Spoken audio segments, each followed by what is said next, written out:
ছোট্টবেলায় দেখতাম এইভাবে মা, চাচিরা, নানি, দাদিরা সবাই মিলে এইভাবে বসে একে অপরের মাথায় তেল দিয়ে দিত। তারপরে বসে গল্প করতো। প্রতিদিন বিকাল 4টে আসরের নামাজের পরে সবাই এরকম করতো। আসসালামু আলাইকুম, কেমন আছেন সবাই? ওই যে দেখেন, আমরাও বহুদিন পরে ছাদে উঠে মানে আমার ছোট ভাবির মাথায় তেল দিয়ে দিচ্ছিলাম, আর সেই আগের কথাগুলো মনে পড়ছিল। মানে ছোট যেটা দেখেছি সেটাই। এখন তো আর কি এটা হয় না। এখন মনে করেন যে ঝাড়সেই মাথায় তেল দেই নিজেরা। আমি তো দেই, কারোর বাসায় যাওয়া হয় না। তবে গ্রাম অঞ্চলে এগুলো এখনও চালু আছে। আর আমরা যারা বাসা বাড়িতে থাকি, আমাদের তো এই সময়টা হয় না। কোনো রকম শ্যাম্পু দিয়ে মাথায় তেল দিয়েই আর কি হয়ে যায়, নিজেই দেই। যাই হোক, বিকালটাতে বসে মাথায় তেল দিয়ে ছাদে উঠে তারপরে আসলাম রান্না করতে। ওই যে দেখেন, আমি রান্না বসাই দিয়েছি। আর আজ একটু দেশি মুরগি রান্না করব, মোরগ না কিন্তু মুরগি রান্না করব। অল্প একটু ছিল তাই। আর এটা হলো আমার ভাবি দিয়েছিল সেই মুরগিটা। হ্যাঁ, অল্প আগে একদিন একটু রান্না করছিলাম, আর আজ রান্না করব। আমার ভাবি দেশি মুরগি পালে, তার থেকে আমাকে একটা দিয়েছিল। সেই মুরগিটা আজ আমি একটু রান্না করছি। বেশ কয়েকদিন আগে রান্না করছিলাম, খাইতে তেমন স্বাদ হয় নাই। মনে হচ্ছিল আজকে যে খাইতে অনেক টেস্ট হবে, এই আর কি। তো আমার এক হাতে মোবাইল ছিল, আর এক হাত দিয়ে আমি রান্না করতেছিলাম, এই জন্য ক্যামেরাটা ওদিক ওদিক হয়ে গেছে। আমি বুঝে উঠতে পারি নাই আর কি।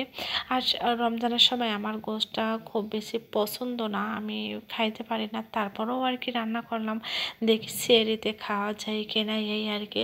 আর সারাদিন রোজা থাকার পর আমার সবচেয়ে ফেভারিট খাবার হলো পাতলা খাবার। মানে খুব গুরুপাক হবে না, হালকা পাতলা খাবার হবে, আর একটু ভর্তা ভাত হবে। এতে আলহামদুলিল্লাহ আমি অনেক খুশি হই।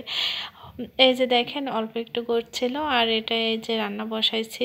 মনে হচ্ছিল যে রান্নাটা ভালো হবে, এরকম মনে হচ্ছিল, মানে ফ্লেভারটা ভালো ছিল। তারপরে রান্নাবান্না শেষে আমি ইফতারি নিয়ে বসেছি, আর আজ ফ্লোরে বসে ইফতারি করব।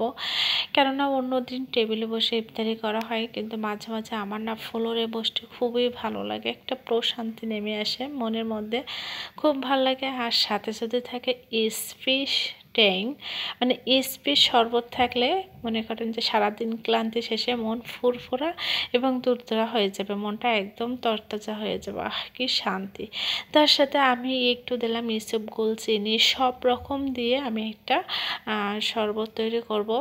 এর দুইটা ফ্লেভার আছে, স্পি ম্যাঙ্গো ফ্লেভার আছে, আর স্পি একটা আছে, অরেঞ্জ একটা আছে। অরেঞ্জ আর ম্যাঙ্গো দুইটা ফ্লেভার, কিন্তু এটা অরেঞ্জ। আমি যেটা নিয়েছি সেটা অরেঞ্জ। এটা মিনি প্যাক কিনছি।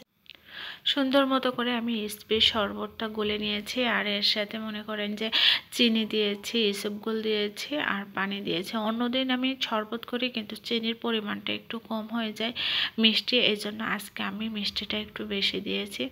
যাই হোক, আমি শরবতটা সুন্দর করে গুলে রেখে দেবো। আর সারাদিন পরে স্পেস শরবতটা খাইলে সত্যি মনটা একদম ফুরফুরা হয়ে যায়।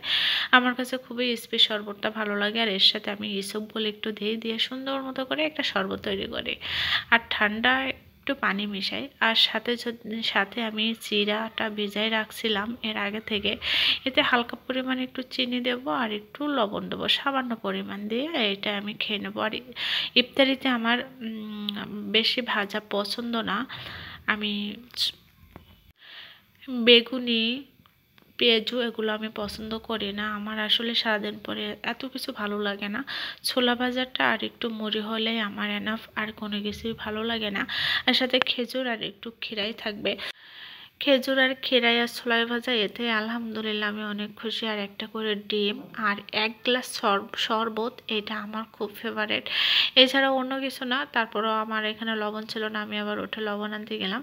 এই যে অল্প পরিমাণে একটু লবণ দিয়ে চিড়াটা সুন্দর মতো করে ভেজাই রাখছি, যাতে ইফতারের পরে আর কি এটা আমি খাইতে পারি। কলা ছিল, এই এই আর কি। আর ছোলাটা আমি পরিমাণ মতো নেই, বেশি নেই না, যেহেতু বেশি আবার খাওয়া যায় না। আর ইফতারিতে ভারী খাবার খাইলেই মনে করেন যে কেমন জানি লাগে, আমার কাছে ভালো লাগে না। এই জন্য খুব ভারী খাবার আমি খাই না।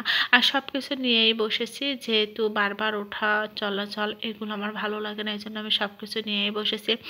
তবে হ্যাঁ, ছোলা ভাজা যদি সামান্য 1 পরিমাণ টেবিল চামচের 1 পরিমাণ চিনি দেন, তাহলে সেই ছোলাটা সত্যি মানে লোভনীয় এবং অনেক টেস্টফুল। আপনারা একদিন খেয়ে দেখেন, এটা আমি বেশ কয়েকদিন খাচ্ছি, আমার কাছে খুবই ভালো লাগে। তো আপনারা একদিন ট্রাই করতে পারেন। আর এই যে দেখেন ক্ষীরাই, ডিম আর খেজুর, এই তিনটা আমার মাস্টলি থাকবে, সাথে 1 গ্লাস শরবত। আজ এই পর্যন্তই। সবাই ভালো থাকবেন, সুস্থ থাকবেন। রাখছি। আল্লাহ হাফেজ। আসসালাম।